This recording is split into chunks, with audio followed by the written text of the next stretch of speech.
And if I can ask everyone to put your mute on, please. Go ahead and I'll start as people keep coming in.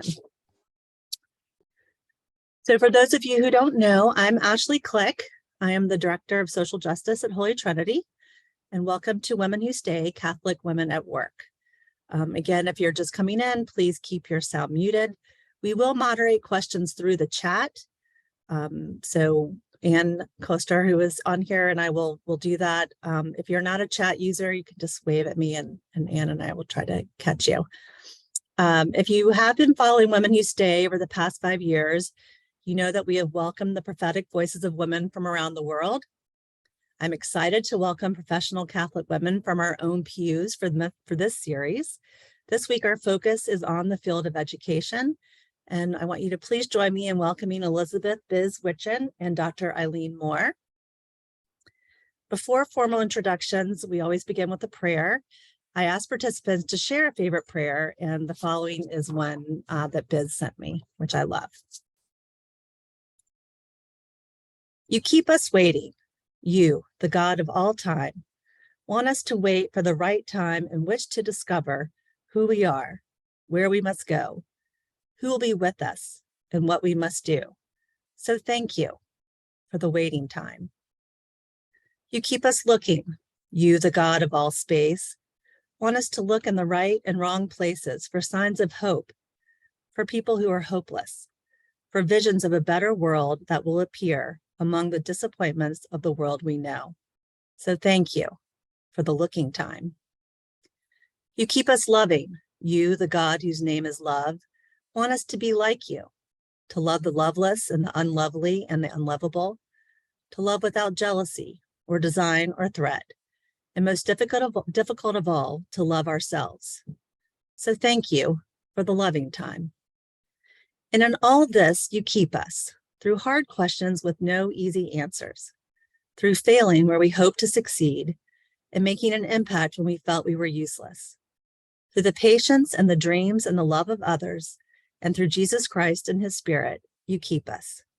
So thank you for the keeping time, and for now and forever. Amen. So welcome, Biz. Biz is a 23-year veteran theology teacher at Georgetown Visitation and chair of the theology department. In addition to her department chair duties, Biz teaches courses in bioethics and ecclesiology. And I have it on good authority from a senior I know in her bioethics class that she is a very engaging and challenging teacher.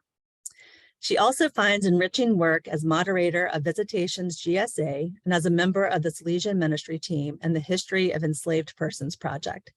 She is the parent of 2 daughters at Holy Trinity School and serves on Holy Trinity School Advisory Board.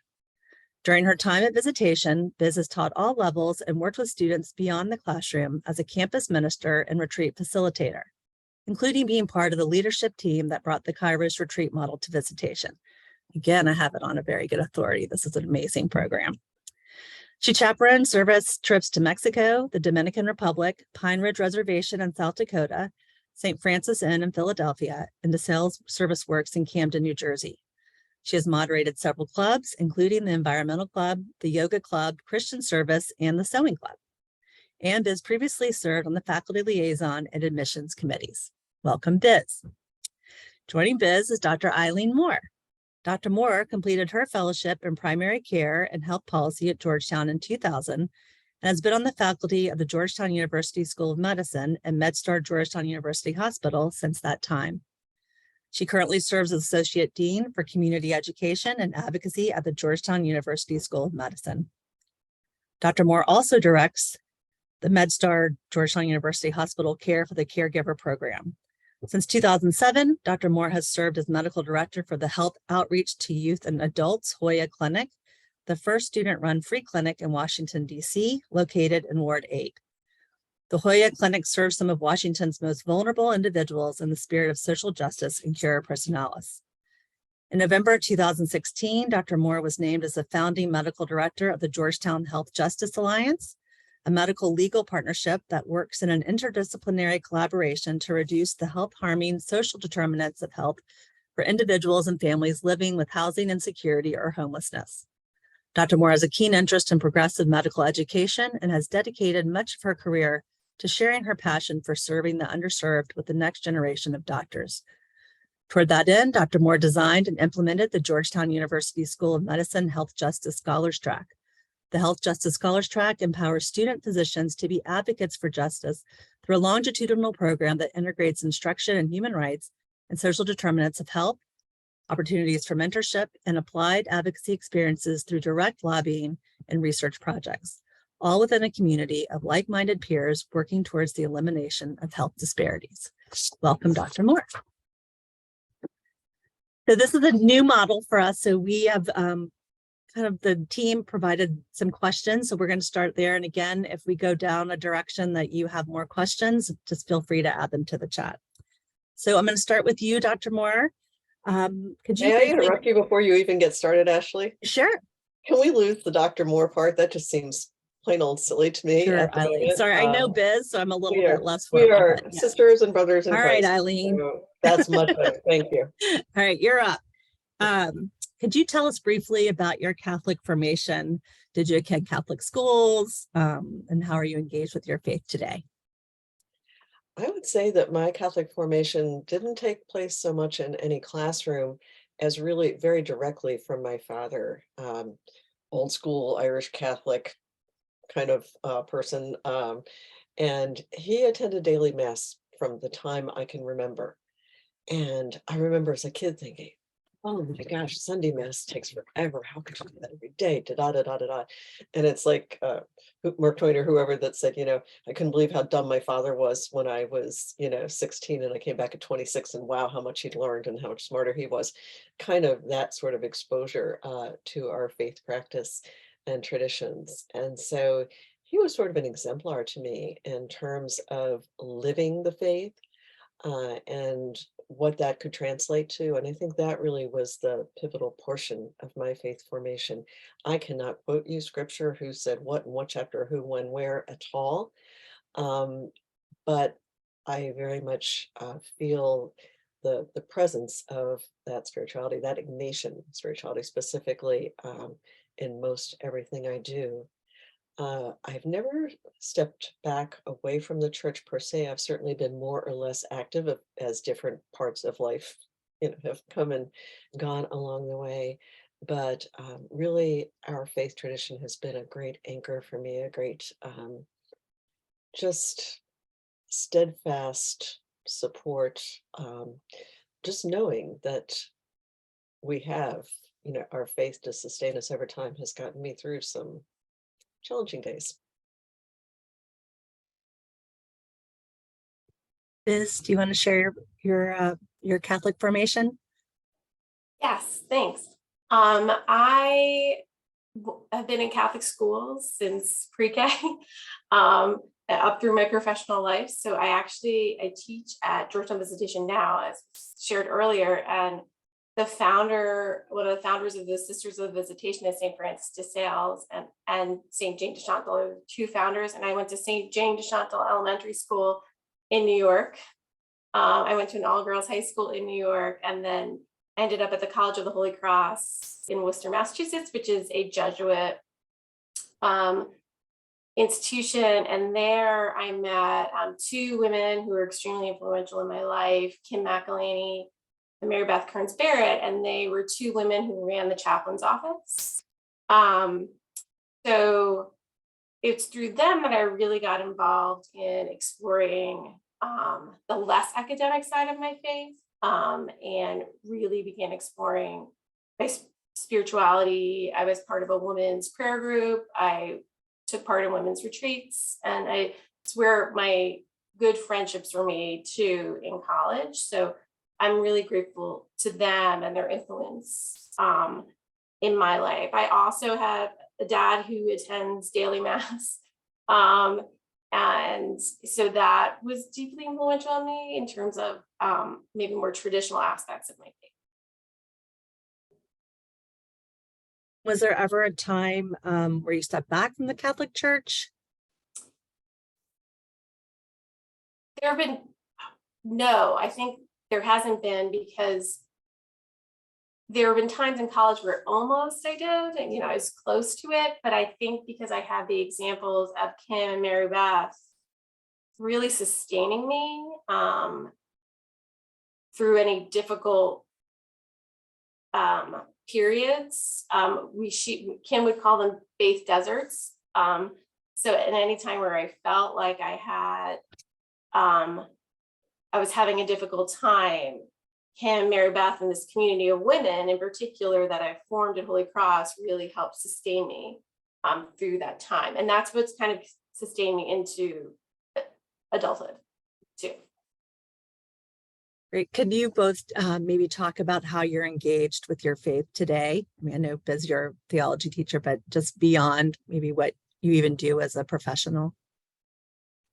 Yeah, I try to be an active member of Holy Trinity Parish, and in the faith lives of my two daughters. So really, I understand my faith to be this great gift that my parents passed down to me, and that with the gift you can accept it or reject it. And I want to give my daughters that same opportunity. So, and my students. So I have found that just being a presence to them and giving them the opportunity to say yes or no, and, you know, attending Mass at Holy Trinity, attending Mass at Visitation.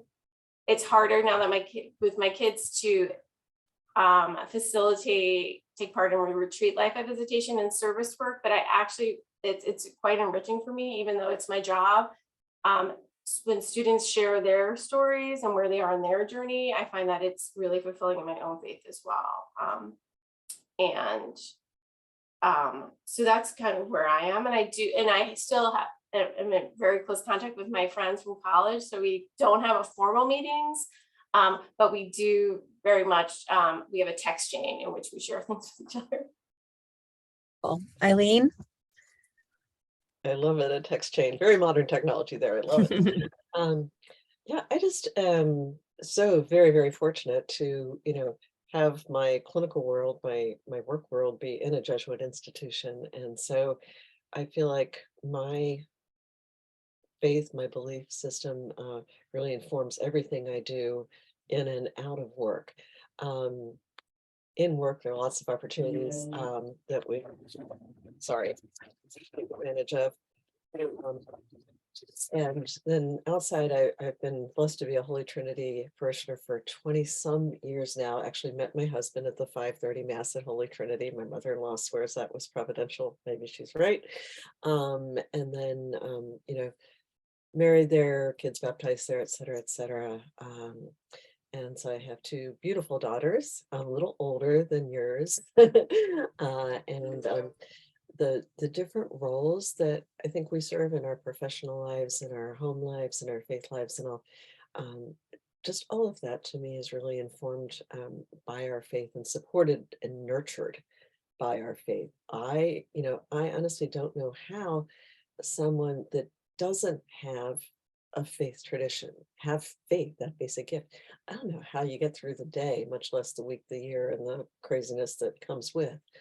And so I just feel incredibly lucky to have all these wonderful opportunities to engage with our faith community.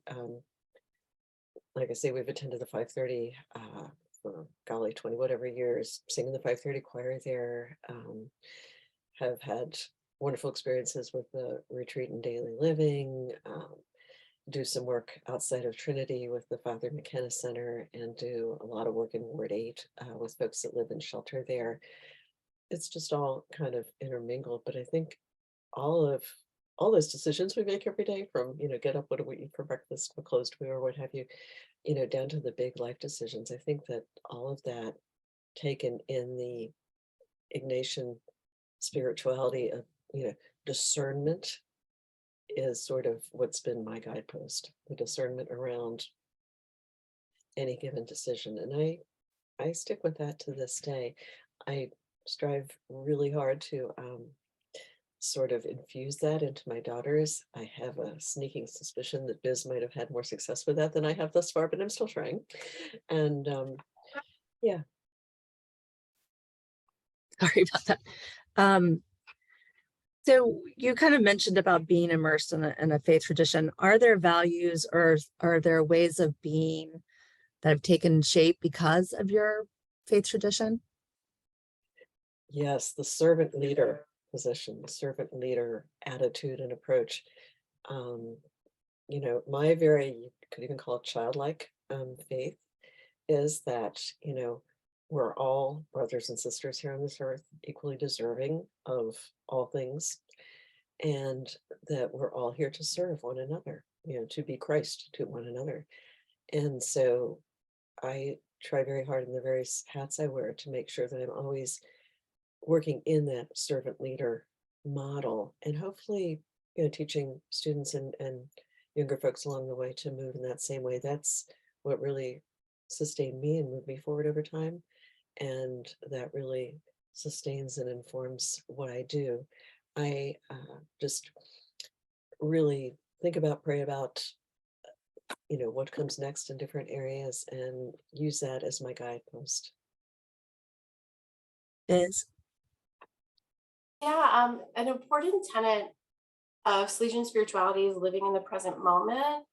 And I have found that has been really um, important to me, especially as I've taken on more leadership roles at Visitation, that I want the student in front of me to know that they have all of me in that moment. Um, Whether it's on a retreat or in a class or she needs help with a paper, I want to know that she has fully me in that moment. And that's really been a value that I've really and really tried a habit I've tried to cultivate over the last decade or so, that I'm really trying to be fully present and model that for students. I think that so many of my students can get distracted very easily by their phones or watches and iPads, laptops, and I want them to be fully present to each other. I say when I put them in small groups, I have to remind them to face each other out of respect for each other's human dignity, and to be fully present to one another. So it's something I try to model, both in my life with my own family and with my life, at work.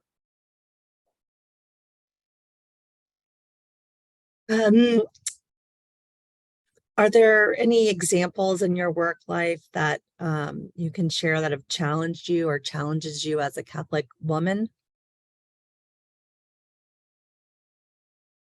Is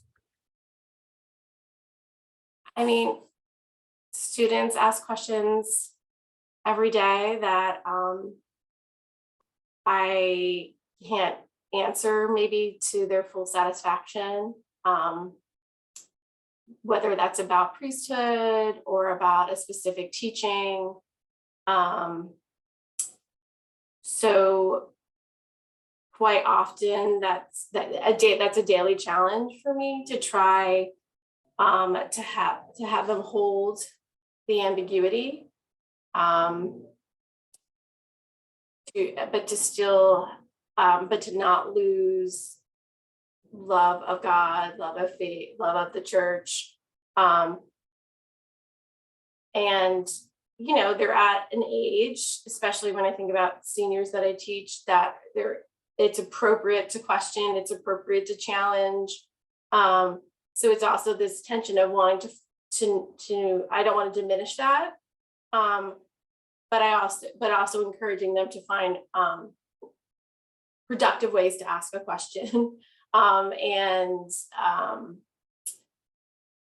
ways that are respectful. And 9 times out of 10, a visitation student is very respectful, but thinking about, but I don't want to discourage them from asking questions either. So often I wonder or I worry that as I give them an answer that may be unsatisfying or might be challenging to them, I don't want them to be discouraged from asking questions in the future. So that's a personal worry that I have or fear that I have that I'm, working through. Eileen, Is there a challenge that you've had or a project you felt you had to step away from or? How long do you have? Oh my goodness, where to begin? No, I think a lot of what I have encountered really is quite similar to what Biz described in a few ways. Another thing that I found challenging is actually this whole crazy hierarchy of medicine, such that I always want my students to feel very free to literally knock on my door and come in and talk or reach out electronically, as is more the case these days, and to be available, to be fully present and available to mentor them, to help them wrestle, not ever answer, but help them wrestle with some of those questions. Because I suspect, just like in high school, medical school, they've come through college and then they're in a whole new world once again, right, with a lot of unknowns. And that questioning extends into faith and practice. And I get a lot of those questions. I'm very upfront and out there about being a Catholic woman. You would think that would be pretty straightforward in a Jesuit institution, but everyone has their different styles with it. And I really encourage folks to come and, share their faith and share their concerns and come together. But I've not had to step away from anything yet. I have had to step back a little bit sometimes and sort of be the fly on the wall and observe a situation a little bit more before entering fully into it, because there's a lot of diversity of thought, and that's part of the beauty of a university, right? That you have, informed, respectful conversations about things. But I've tried to just maintain that presence that you so eloquently described as being fully present to that student. And that's where I think the best kind of discussions and learning back and forth really takes place. It's not so much that we're at really different spaces, is that we have to kind of work to find the commonality to have that conversation to move things forward. Thank you. As educators, so are there topics or activities when you're talking about that, Eileen, that you find helpful in engaging the next young Catholic women leaders, or just Catholic women, or maybe not leaders, or even non-Catholic women? How are you encouraging them to become leaders within like a Jesuit institution like Georgetown? Well, I do think of it as a vocation, a calling. And so I really encourage, young folks early on to just have open ears and be attuned to that and try to be a bit of a role model in terms of here's how you can act and practice in your faith. Here's how you can do that, one of a million different ways, and no one is right or wrong or indifferent. But to just know that you have within you such capability and such a gift of faith that you can connect those things and do some amazing things. I find that even at this age, so mid-20s, young mid-20s, a lot of young women still are not quite self-assured, perhaps is my term, enough to move things forward, or take some chances, move along. And so I feel like just being a support and nurturing presence to those folks in those spaces is a really important part of my calling, to just be there as a sort of a backup, undergirding, supporting person for folks that are just wrestling a little bit, just struggling a little bit with those things. Are there any, you kind of alluded to some of the hard conversations you have to have with students. Are there other ways that you're engaging them in these topics that you find are keeping them interested in the Catholic faith? Or Yeah, I mean, they really respond to stories, and they could be like fictional or the stories of women that have gone before them. So while we read in bioethics at the end of senior year, when they're a little less engaged, we read, to keep them engaged, we read The Immortal Life of Henrietta Lacks, which is beautifully written. And while she's not a Catholic woman, those, like the conversations we have in class are like, okay, how are we called to respond to the injustices that have been perpetrated upon her, upon people of color in the name of science, in the name of advancement. And so they really respond to, in bioethics, we use a lot of case studies. So how would you respond to this as a person of faith? How is your faith calling you to respond? So that's one way that we do it kind of practically senior year and junior year. I think one of the tools we give them is, or one of the gifts we give them, they might not think it's a gift, but it's this very long involved project called the Praxis Project, where they become an expert on an injustice. And part of the project is coming up with a response to it, and implementing that response.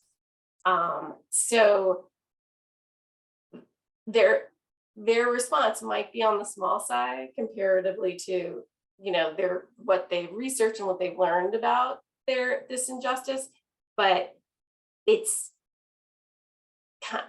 we hope it to be some form of motivation that, oh, you can do something. You're not just this passive person that takes in information. You put your faith in action to respond to what you see happening in the world. So we try to find practical ways to do that at Visitation. You're doing a good job. Again, I have it on good authority. Let's go back to kind of your personal faith practice. Are there prayer practices that sustain you and support you in the pressures of your work and daily life? Either one. Be who wants to start. Music is something that sustains me a great deal in my daily faith and my practice. There's something about, when you sing something, you're praying twice kind of feeling about it. And sometimes when I just need to be quiet and listen, I'll step back and I'll have some pieces of music come to mind. And that's just a very lovely, sustaining piece. And then when I get together with my buddies in the 530 choir gang and we make music together, that is just a very beautiful privilege to me to be able to join together and, sing God's praises in a different way than we do on our own when we come together. And so I think that really sustains me. The knowledge that there is this beautiful sisterhood out there among, our Catholic faith sisters here, all of us sisters, not just sisters, really sustains me, because just like I try to be a bit of support to my students, my kids, I have had such amazing mentoring and support and love from folks on this screen. And that means a lot to me.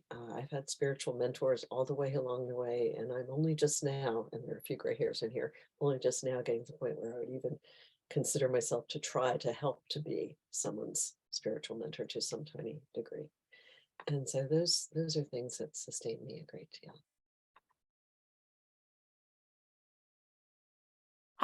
For me, journaling. I don't do it as much as I used to. I was with a second grader and a sixth grader, but I'm getting back into it a little bit more as I have a little more free time, since they're not so little anymore. And actually getting outside, and not just sitting at my screen or grading papers or helping with homework or getting dinner ready, but making sure I take time to get outside just for myself, and not just for a soccer game or something. That's been really sustaining to me. That's really hard too. I think that I understand what you're saying. One of the questions we had from our team was, how have you managed attending Mass throughout your career, with or without your family, or managing your spiritual and religious needs?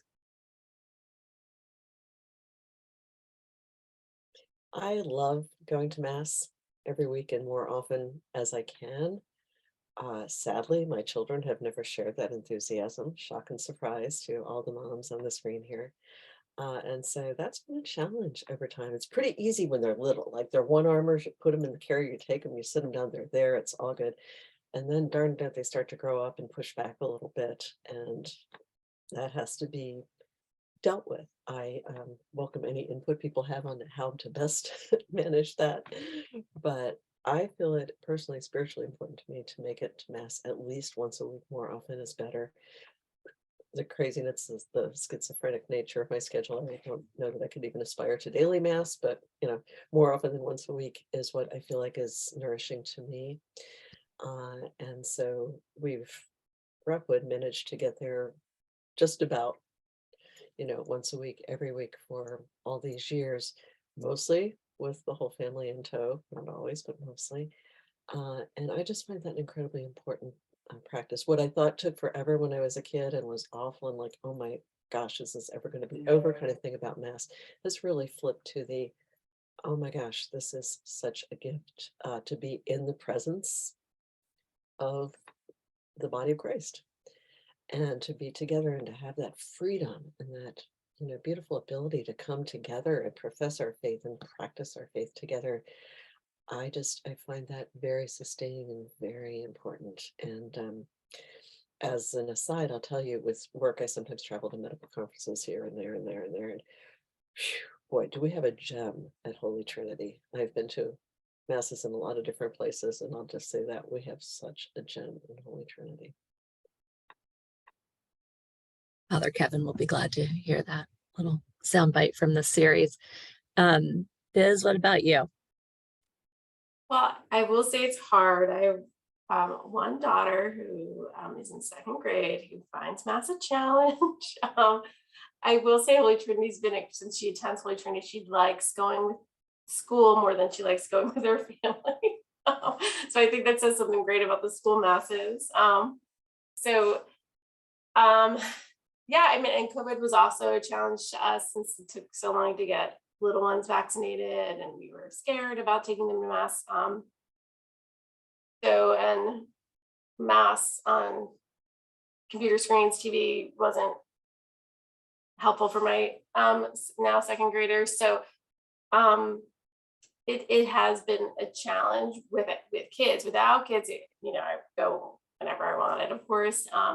But with activities with a kid that is coming along on her mass journey, it has been a bit of a challenge. I'm one of 5, and my parents would just go at different times with the kids, or drop us off and pick us up before we could drive. And I think that's kind of also how we make it work. We don't always get to go as a family, which is what I love, but I also know that it is important to just keep showing up. So while in the summer we go as a family, it's not always the case during the height of the school year. We tend to go when we can go. Yeah. You guys spoke about challenges with students as educators. Are there any challenges with coworkers, parents, administrators, what do you draw upon when you have conflict with those kinds of individuals?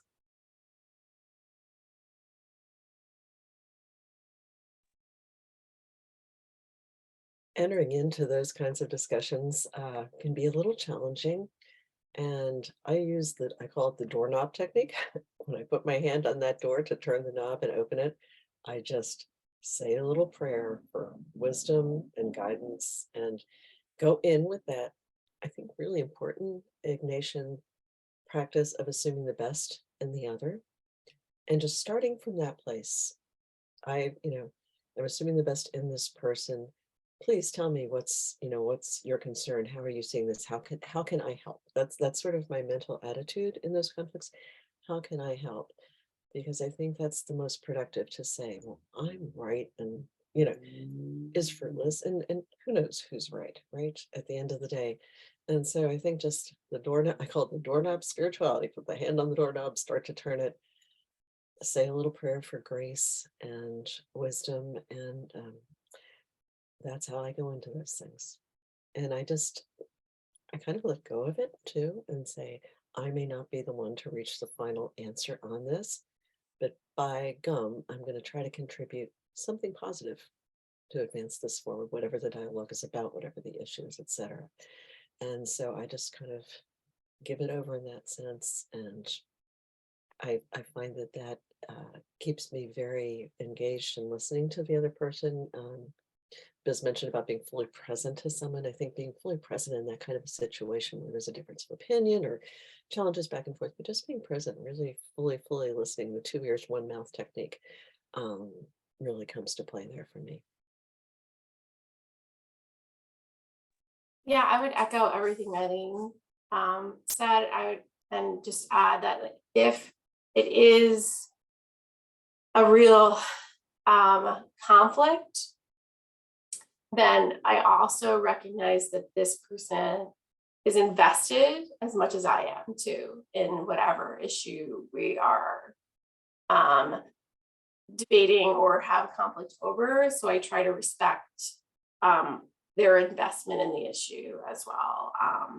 And obviously, if it's a parent, they love their kid. So I try to remember that this is, one of the loves of their lives. So of course they are going to,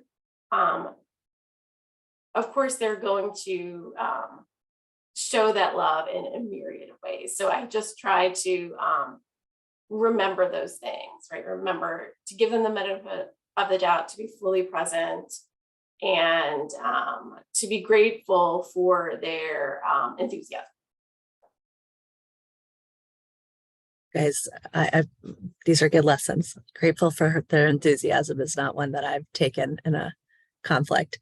Eileen, you've done a lot in the world of social justice. So I'm just curious, you talked at the beginning about your embracing kind of the servant leader role. Can you maybe expand on how you are living out your faith in these different roles in social justice and Ward 8 and what you're doing with Father McKenna?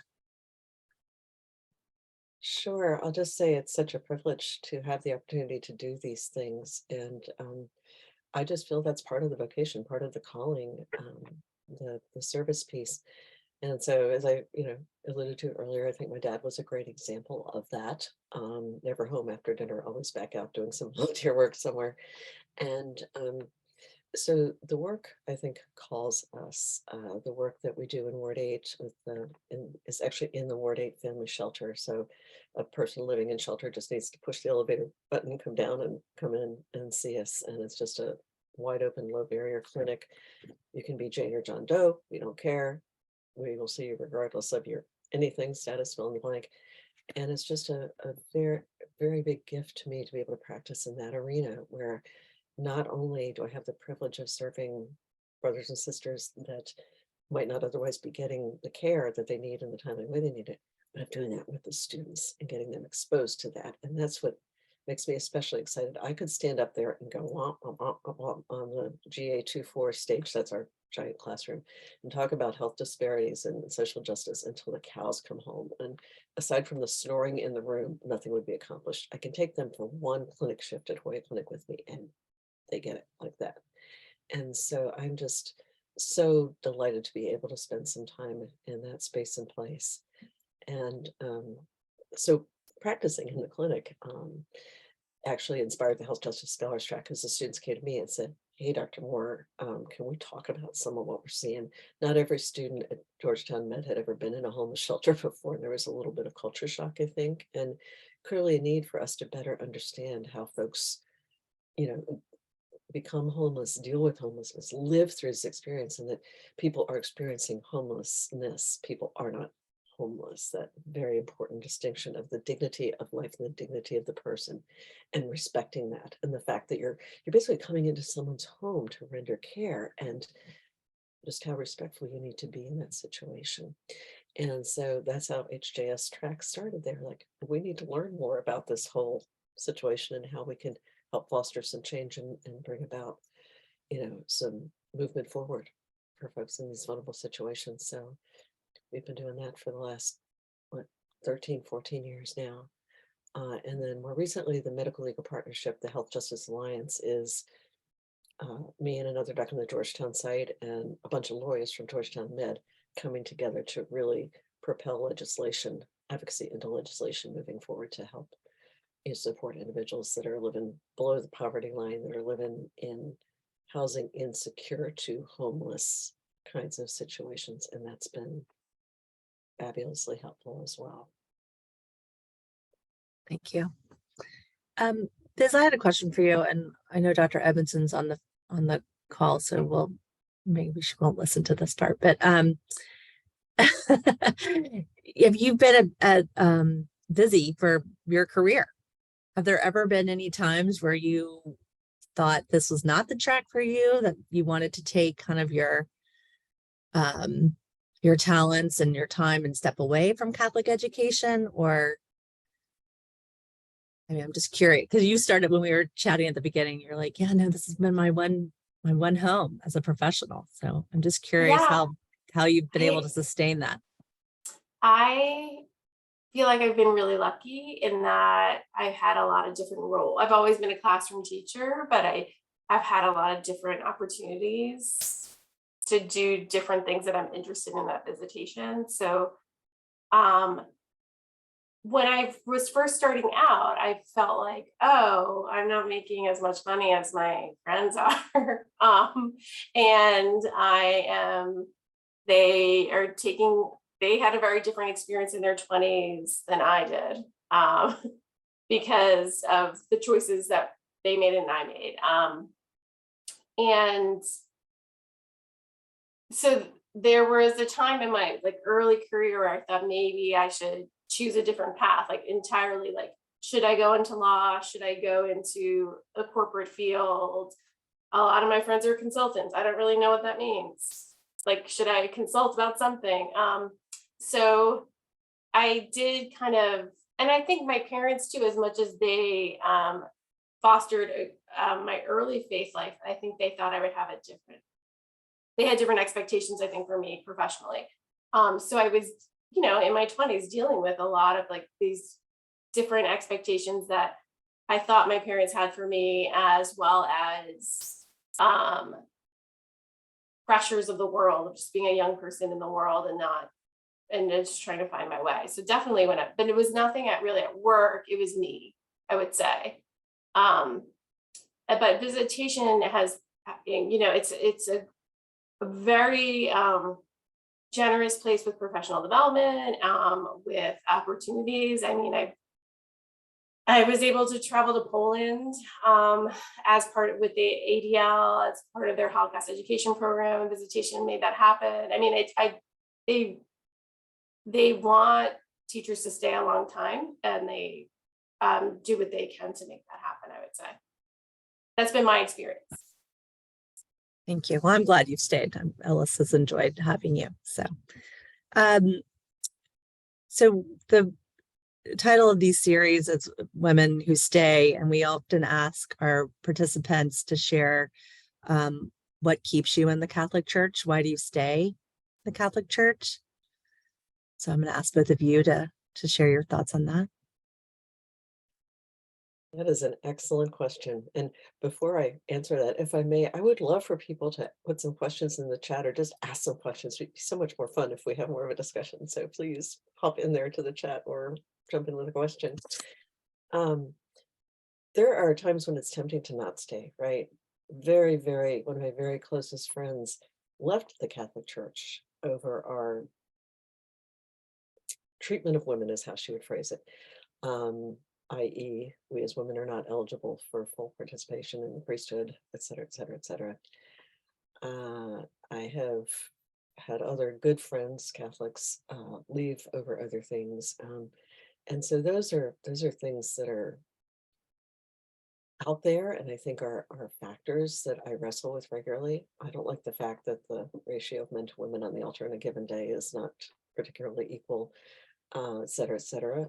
But as she left the church and decided to go after things on her own, I really decided to stay and try to affect change from within. Not necessarily on that one topic, more broadly. And I feel like the church is our church. It is a gift to all of us, and we all are that church. And so I frankly can't imagine stepping away from that ever. It just, my faith really sustains me. My faith informs what I do. I can't imagine it being absent in my life. And so I think what makes me stay is that I get so much more from my faith than I could ever give back to God, give back to the community, give back to all of us. That I'm just very, very grateful for that. And whatever little things, and I know they're little, whatever little things I can do to make things better on this earth as I go along, I am more than happy to do for the great gift of the faith that we have. It's just, it's incredible. It ain't perfect. God knows it ain't perfect. But it's a pretty darn good thing. I think for me, like Eileen said, it can be hard. There have been moments where it's been very hard to stay. I mean, my mom left for a period of time when we first started learning about clergy abuse. And she said she just, it was hard for her to attend mass at that time. And then she ended up coming back. But I think why people leave and why women in particular leave, I think I think some women have really good reasons for leaving. For me, I guess I don't want to limit. I don't want what maybe the conventional view of what the church is or who God is to be so small. And if I leave, then I'm letting it be small, right? Where I see possibility and I see a bigness to it that maybe someone else doesn't see. And I think that I have confidence that is valuable. That God wants that. And so I also know that it's been a gift to me, and that's something that I am grateful for. So I want to make it better. And how I think I can do that through my work with young women and being a mom. Thank you. We're getting close to our wrap-up time. Typically, does anyone want to, as Eileen offered, ask some questions or make any comments at this point? You can unmute and speak up. I'll keep checking the chat too. Okay, I'm going to speak up. This is Robin speaking with no camera. Eileen, I'm very, very interested in, you do a lot of work in Ward 8. Did I hear that correctly? So Yes. I'm very interested in how you incorporate your faith with all the racial questions and the cultural differences that are there. I mean, I did a lot of work as a filmmaker in Ward 8, and quite often the fact that I was white was questioned from the moment I arrived. And I was just wondering if you're comfortable sharing any of your personal observations about that, because I really do think it plays all the way back to our faith. I couldn't agree with you more, Robin. Absolutely. We opened Hoya Clinic in September 2007, and it took a good 2 to 3 years to begin to build the kind of trust that could support acceptance and working together as a team in a patient-physician kind of relationship. And we have had to work very hard to sustain that trust because, if you look at the average Georgetown medical student, you look at me, you do not see people that look like the people that we are serving.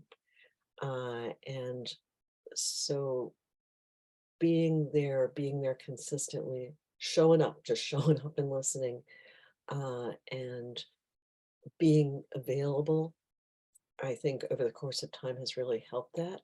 But faith absolutely informs that in a number of ways.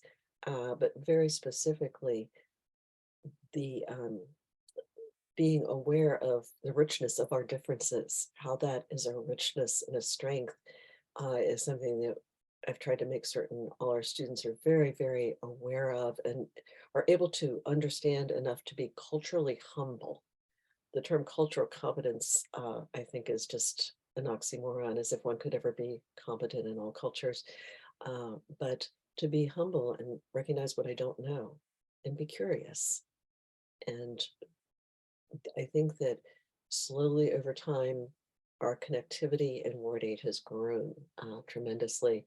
Done a lot of other engagement besides just seeing people when they're sick, like doing things with the kids, doing a summer camp with the kids, doing a bunch of other kinds of things. But it is a challenge, but it's directly informed by our faith. And I think that, you know, as we approach things, just like that, the discussion we're talking about, difficult discussions, as we approach things and, human to human, person to person, it doesn't matter the things that are different, the things that are the same are so much more. And just connecting to those pieces and making certain that both parties are connecting those pieces, I think that's when it really comes together.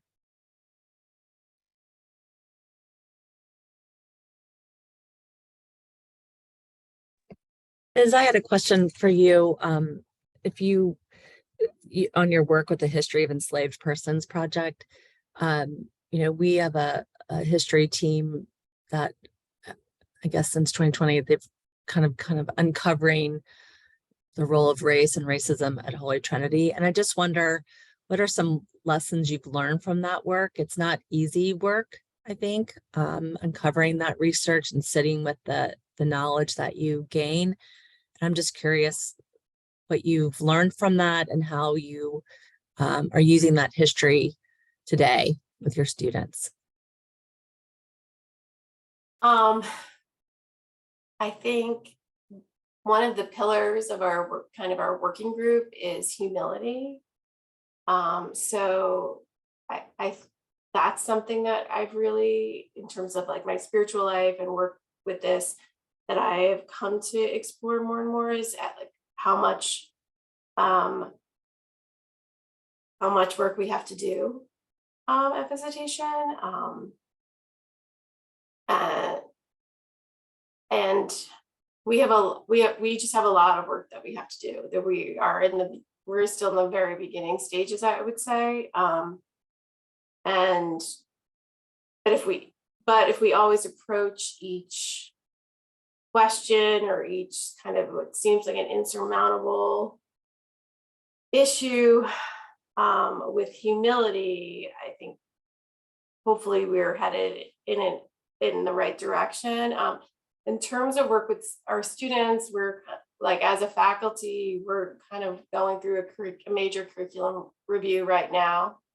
And we just had a workshop on Friday on different levels to see where levels of students, to see where we have an opportunity to use the history that we've been working with and that we're learning more about, and also to talk about issues of race in the United States, and issues of social justice, and have it permeate our curriculum in a more where does it exist now, and how could it be more of a part of our curriculum. So I know in the theology department in particular, and I can speak most to the bioethics curriculum, we are talking more and more about inequity in healthcare, and in particular in research, and the way that people have been used by scientific researchers historically, and what that impact of that has been on healthcare, on the healthcare experience of people today, people of color today. So it's not just learning about the history of the campus and the Sisters of the Visitation, but also the bigger impact of slavery and racism in the United States, and where that fits into different places in our curriculum. So in bioethics, it's had a huge impact. In the social justice course or Catholic social teaching, it's also had a big impact as well. Yeah. Thank you. Ilya, did I see you? My screen. Go ahead. Yes, I'm just wondering, in your justice work, is environmental justice ever a subject?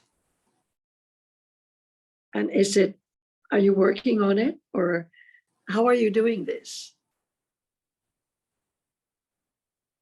Was that to both of us or either of us? Yes. We are. Obviously, environmental issues have a huge impact on health overall, and the same disparities translate environment, health. You can do a heat map across the city, and by the different wards, you've got a 12-year difference in life expectancy. And you can heat map that to the environmental issues. And so we have a group of students specifically working on that area, in that area, legislatively, policy-wise, and just awareness and mapping. It's a tiny step that is very late being taken, but it is a step because it's crucial. If 80 to 90% of your health is outside of when you walk in and see the doctor, go to the hospital. It's where you eat, play, pray, learn. And those environmental disparities are stark, and they need to be addressed. And we're starting upon that work. We're not nearly as far along with it as we ought to be.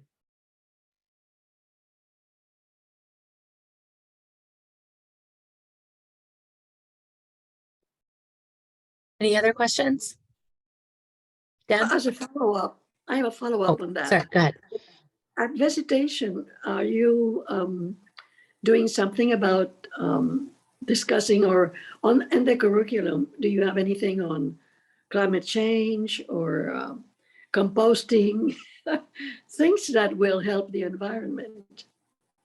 Yeah, it's part of the theology curriculum in both the freshmen read Laudato Si, and it becomes it's a scripture course, but we try to connect it to like the modern day about like loving the creation that God has given us, and then what actions will we take to demonstrate that love. So academically, it's in freshman, sophomore, junior, and senior curriculum. But we also, I know that the science department offers an AP environmental studies course as well. So it's infused in various parts of the curriculum. The new building we built, I know, is a green building. We don't have a composting program at Visitation. We recycle, but we don't do composting. So we have taken some steps. I think we could do more, but it is, in my many years of Visitation, we have come a very long way, but we have more to do, as we do with all things. Deb? Hi, you both work at very elite institutions. And I was wondering, in your roles, what can you do to increase the economic, cultural, and academic level diversity in your schools? What a great question. There are a number of efforts underway. My very favorite at the School of Medicine is called the GEMS program, Georgetown Experimental Medical School. And that's a program that takes students that are from resource poor settings that are disadvantaged from one way, shape, form, or another, and offers them, usually in a post-baccalaureate sense, coursework for 1 year that sort of brings them up to speed, ready to start medical school, ready to apply to medical school and get accepted. And that is in its 30-something year now at Georgetown, has done a great deal to help increase our diversity and increase people coming from all different places, not just from privileged backgrounds, which is a huge step forward. In the last 7 years, we also have 3 different pipeline programs that welcome, I'm going to say kids because they're so young, students, kids that are in high school from underserved backgrounds that would like to potentially explore a career in science. Same with kids from colleges all over the US. And then a group, pardon me, of students that are post-high school but not in college. And so those pipeline programs are, I think, helping to bring folks forward into the sciences, not necessarily medicine, but into the sciences, and just broaden the aperture of folks coming into the science world, and it's done a great deal to help increase diversity at the School of Medicine. We just accepted and now had a first-year class, the most diverse class ever in our history. So slowly, ever so slowly, but surely, we're working toward that goal.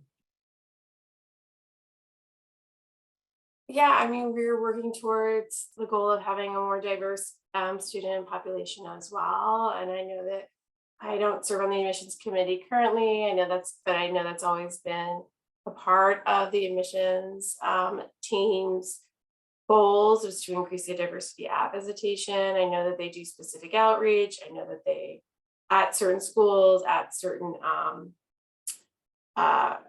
like independent school fairs. I think that one area of growth recently that we've had is, how do we support the students that are accepted? What programs do we have to support them once they're in? It's one thing to say, okay, you can come here and we're going to help. If you need help financially, we will help you financially, just in all aspects. But also they might need support with having a mentor, or